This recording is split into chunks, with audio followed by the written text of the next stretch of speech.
Hey everybody, Josh the RV Nerd here at Bish's RV at my home store in Coldwater, Michigan today. Finally getting my hands on a brand new floor plan, the 240 RBS J-Flight. This is a, you've seen things like this. This is very similar to say something like a 22 RB J-Feather in their laminated series, but it's going to come in at a far more accessible price point while still bringing with it, I think, some really awesome critical features. So, like all Jaycos, you've got that 2+3 year warranty, just absolutely smoking what pretty much anybody else's warranty offers out there. But on top of that, even though this is the most basic, you could say, simple series travel trailer that Jayco builds, you still have things like the Goodyear Endurance radial package, the turn signal safety lighting, and it is still a completely carpetless interior. I think that is very cool. This is, I think, the very most basic series of travel trailers I've seen out there that still offers complete carpetless function, although that is becoming more common, which I think is very cool. It's still extra tall inside, which is nice, and it brings with it the ability to have an awesome couples seating situation straight across from the entertainment center on Boardwalk and Park Place, but with a private bedroom and a really crazy good bathroom. The shower on this thing is redonkulous. Back when I lived in the country when I was growing up, we had a chocolate lab get into it with a skunk. Well, I ain't saying I want a skunky dog in my camper, no more and more. I want a skunky beer in my cooler. But the fact is, if you had to get like a big dog or something in here, or if you're a bigger person who just wants more space, more comfort in the shower, this bathroom is phenomenal. So just to help us get our bearings here, we're going to start from the entry door and Michael Jackson moonwalk our way backwards out of this thing right here. You know that big open panel, like when you walk in the door to your left over there? That would be like, I'd hang a little like key ring loop or something right there. Maybe a little dog leash latch or something like that. So like I said, they had a similar floor plan in the past. I think it was called the 230 RBS. It wasn't near as popular, and I think it just didn't have quite the polish, fit, and finish and refinement that this one has. Like right over here, this is the same full-blood theater seat that you might find in something like a full J-Flight or a White Hawk or whatever, basically. Notice, too, we are still a completely carpetless flooring floor plan. And this is, I love it when manufacturers do it this way. When they make the flooring in the slide match the flooring in the, floor? Yeah, okay, yeah, no, that makes sense. It's just, okay, the words, I'm just kind of tripping over them there. Anyway, you get the idea. It makes the camper look cleaner, bigger, more open to me. Something else that's really helping that is a 1-2 punch up here with the ceiling. First of all, the fact that it's taller at 6'9", linear across the interior, although vaulted on the exterior. And it also has excellent lighting in here, very high intensity lights, all of which operate on one switch, but you can also individually click those on and off if you'd like. Intentionally kind of doing that very slowly, by the way, so if you're sensitive to flashing lights, I'm not causing you to have any issues or anything like that. Now, again, straight across from the theater seat would be this entertainment center over here. Now, this is an SLX J-Flight, and I'm stressing that because this is the little bit simpler series of J-Flight. So these typically from the factory do not include a factory-supplied television. Technically, the Big Brother full J-Flights don't either, but it's a little more common to see them there. And SLX this year finally got the farmhouse decor. Although if this jelly ain't your jam, you can still get yourself the brown on brown kind of, traditional decor. Now, one of the unsung benefits of stick and tin trailers, they don't get a lot of glory, is the fact that with essentially hollow walls, with studs every 16 inches on center, they can install household outlets directly in the sidewall of this so that short cord appliances, which become more and more common every day, I swear, those things can actually reach. They don't make you deal with plugs under the overhead cabinets, which a lot of laminated RVs just don't have a choice, you know? Now, it is only one set of outlets in the kitchen. A second set of outlets wouldn't offend me, but at the same time, I don't really know where else you could put another set that would be significantly more effective, but I don't know. That's just my 2 cents on that. The high-rise faucet is also nice in case you got some bigger pots and pans or whatever else in there. Now, I'm going to crack open all this storage here, but one of the things I want to make known right away is what we're looking at today is the factory standard 6 cubic foot gas electric fridge freezer. There is a swaption to a, I think it's like 8.3 cubic foot, 12 volt DC compressor fridge. So you do have a choice between the two. It will have, let's see, which one are they? I think these will have cabinet matching fronts, but man, I'm so sorry. I see so many campers. I'm kind of blanking on that. I could be wrong. One of the other things here, they are using floor ducted heating in this camper. And I get that that's not everybody's favorite thing necessarily. It does provide a little bit more even heating. That being said, this RV is not one of the RVs that is tested down to 0 degrees. The thing, though, is by going with the floor ducted heating, they didn't have to sacrifice any of that cabinet space to run some heat ducting. So you actually end up with maximized storage in here as a result. So I'd be kind of curious to know, which one is more preferable to you? Would you rather have a little bit less storage and a carpetless, or pardon me, and a ventless floor, or would you prefer the maximized storage that we're seeing here in a small model with the floor vents? Like which way kind of fits you a little bit best? And there's no wrong answers here, mind you. Also, real quick note, when you do swap decors, the sofa will also swap accordingly, but unfortunately there's no mixy-matchy, so like if you want a gray sofa and a brown decor, they just don't do that. Ooh! That set of household outlets there in the slide face, again, that is something that a laminated RV just can't easily do. Now, this RV, we're looking at a window over here overlooking the neighbor's side of the RV. And a lot of people say, man, why can't they just flip-flop everything around?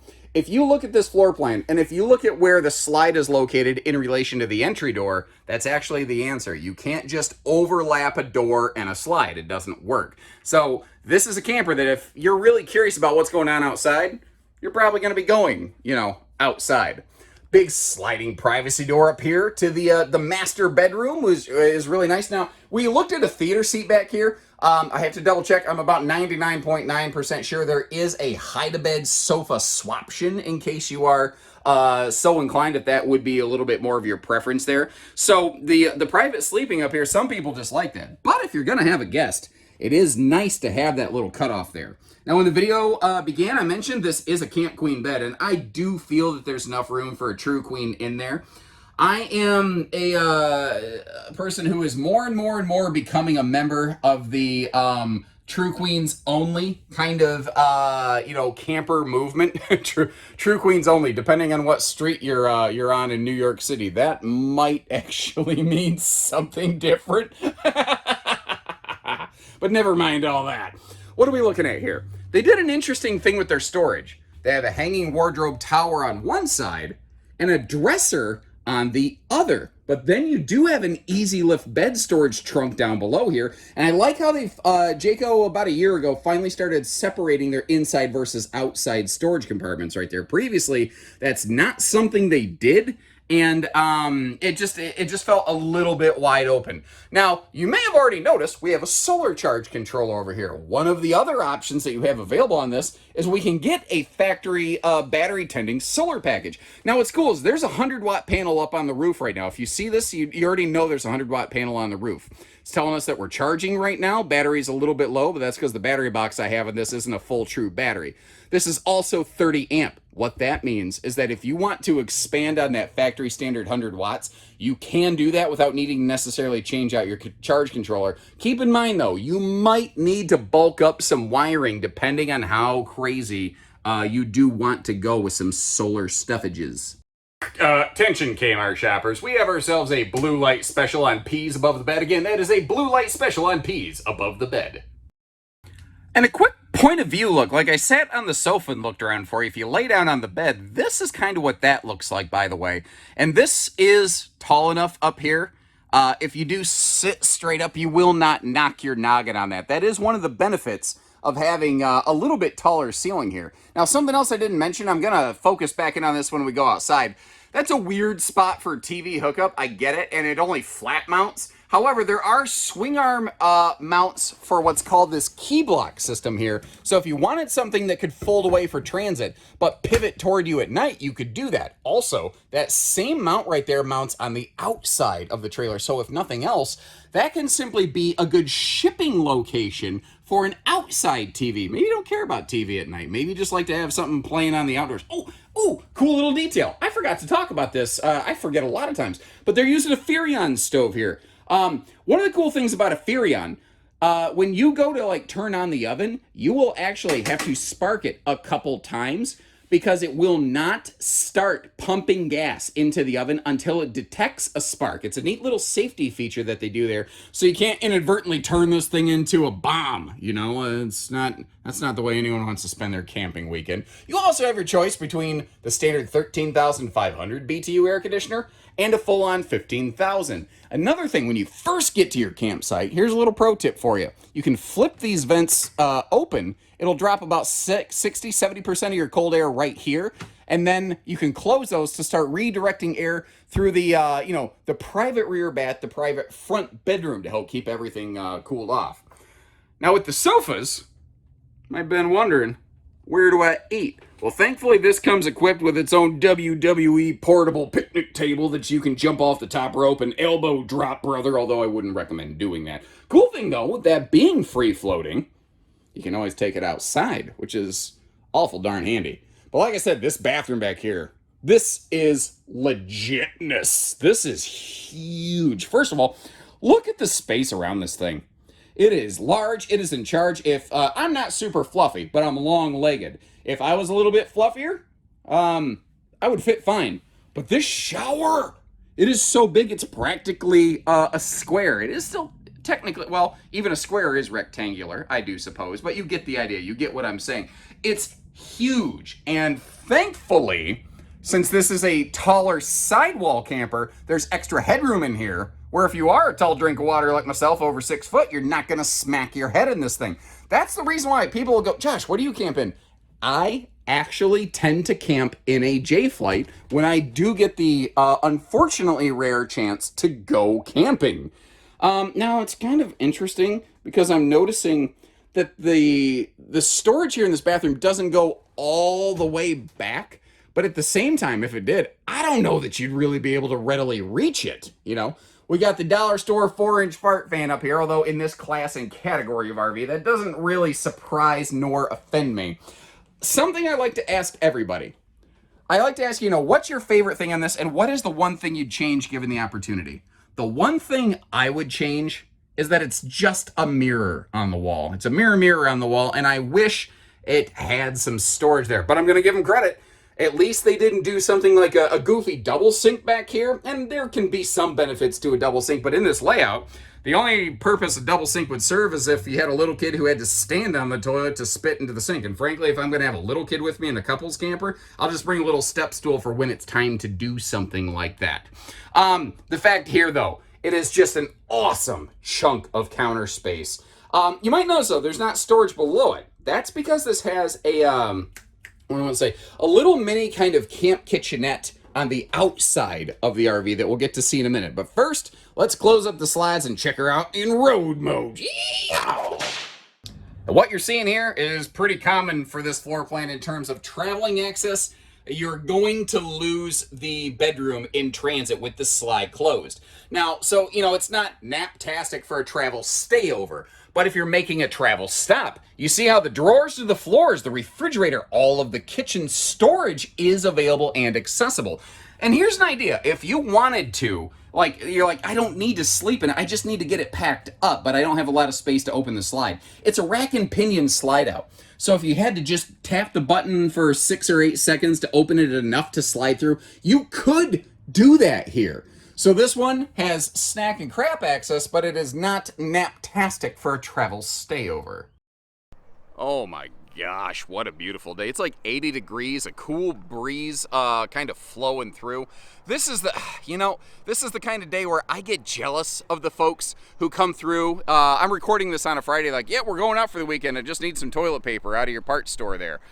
I am so jealous. This is, I wish I was going camping right now. The funny thing about working in the RV industry, you don't get to go camping as much as you would really prefer to do. It's kind of like that old joke of the roofer with a leaky roof. It's kind of based in truth. Now, none of that. What are we getting into here? First of all, something very uncommon in this class and category, an integrated A-frame up front. There's a couple cool benefits to that, and I love how they extend that diamond plate down to offer it maximum protection right there.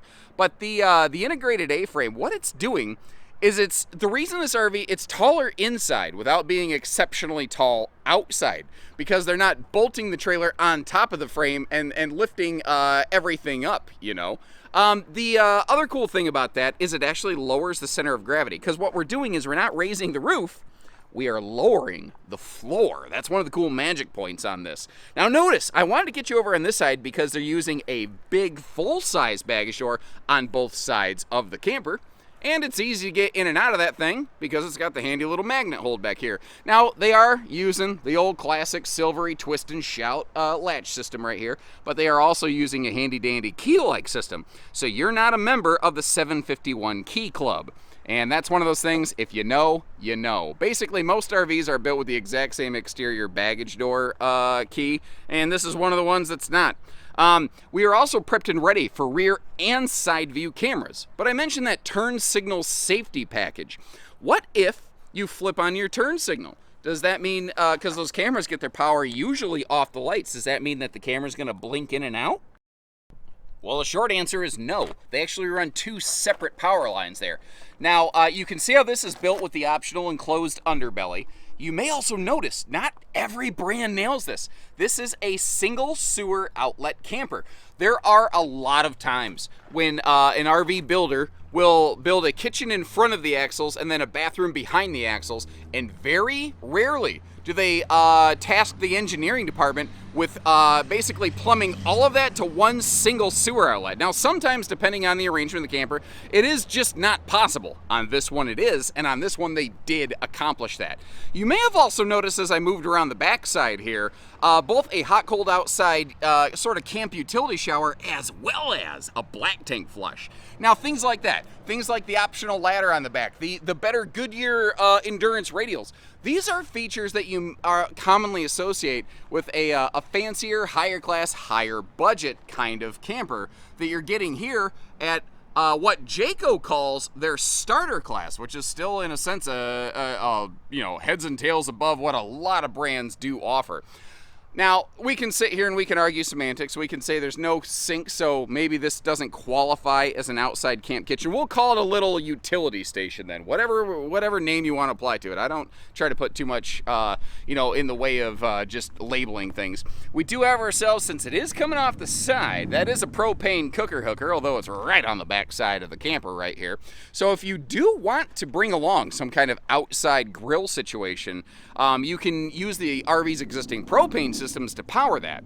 Now remember, we've got two different fridge choices inside. The outside fridge will always be 110, so kind of keep that in mind. What that means in English, that doesn't operate when you're boondocking or when you're traveling unless you choose to add like an inverter or something to the RV. This is kind of cool though. Now let me ask you a question. I like the drawer outside. That's very handy, that's very useful. But what would you think about the idea of like a little sink built in? Although now that I say that, I'm not sure I like that, because you'd have to reach way into this. You know what? Never mind that. I don't like my own idea. I'm gonna shut up now. Backing up here a little bit past the optional stable steps. Those are the kind of a little easier click edition. You don't have the little push pins you got to pop in and out of those things. Not that there's anything wrong with it, it's just that these are easier. And again, factory standard Goodyear endurance radials. And I'm really glad to see a lot of brands have jumped on this bandwagon. They're American made, 87 mile an hour rated. Those are all sweet things. Jayco's been doing it longer. Jayco's the reason a lot of other brands are doing this. Now remember that TV hookup that we saw in the bedroom. That bracket can also just hop right off and be remounted outside here in case you do want to like have one TV that sort of floats around. That's an easy thing to do in this trailer. And man, solar's becoming a big deal in the RV industry, isn't it? Like, you see all these embers, even that little fun size guy right there. All these things come with some kind of factory standard solar. Well, this one doesn't come with standard solar, but you can still get it outfitted with a factory 100 watt solar package right here, which will act as a pretty solid battery tender. Now, the one that we're looking at today has the standard 6 cubic foot two-way gas electric fridge, as you recall. Well, that right there is a good 1-2 punch package for doing some decent extended kind of off-pavement camping when you're not hooked up in the parks. Personally, here in the Midwest, I park camp a lot, and I would like a 12-volt fridge, but I would still want the solar package just to act like a battery tender when she's in storage. And I also noticed they changed up their vent housing over the bathroom. You see those little tabs that are sticking up? That means you could add something like a roof vent cover to this without screwing into the RV's factory roof construction, because that they will not guarantee. So if you had a roof leak in that area and you had screwed into this, the factory won't cover it. They have set this up so that you can perform the upgrade and still maintain your factory coverage. That is cool. So what do you think of the new one over here? This is a kind of a revision of something that they had out before. They expanded the kitchen pantry space. They just touched it up a little bit, and that's what I love. They didn't just sit there and say, we already got something like it. They said, we could do better, and I love that. I love when a company is willing to look at themselves and say, this isn't our best work.